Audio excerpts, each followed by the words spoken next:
रोकडी हादरली, गंजी खाण्यात भीषण आग, 9 शेतकऱ्यांचा चारा खाक, मोठे नुकसान।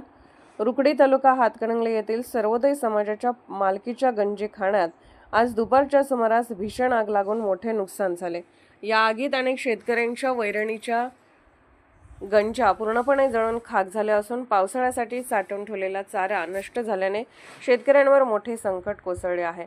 गावातील सुमारे 7 एकर जागेत असलेल्या या गंजी खाण्यात सुमारे 80हून अधिक शेतकरी आपल्या जनावरांसाठी वैरण साठवून ठेवतात। सुरक्षिततेच्या दृष्टीने ठेवलेल्या या गंजांपैकी मोहन मोरे, प्रकाश बापूसो खोत, अण्णासो रामगोंडा पाटील, नामदेव हरी मोरे, राजकुमार शामराव माळी, तुकाराम मोहिते, अनिल किनिंगे, अशोक नेटवे, सुरेश यादव यांच्यासह अन्य काही शेतकऱ्यांचा चारा आगीत पूर्णतः जळून खाक झाला आहे।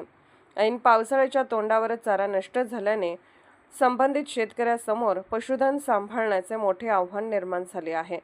घटनेची माहिती मिळताच रुकडी ग्रामपंचायतीच्या पाण्याचा टँकर, हातकणंगले नगरपंचायत तसेच इचलकरंजी महानगरपालिकेचे अग्निशमन दल तातडीने घटनास्थळी दाखल झाले।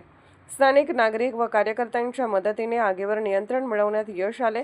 या प्रयत्नामुळे परिसरातील इतर सुमारे 80 गंजा वाचवण्यात आल्या।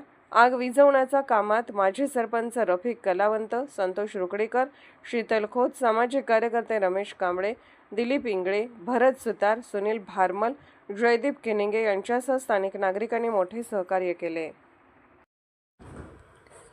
पोलीस ऑफ इंडिया न्यूज चॅनलला लाईक करा, शेअर करा आणि सबस्क्राईब करा।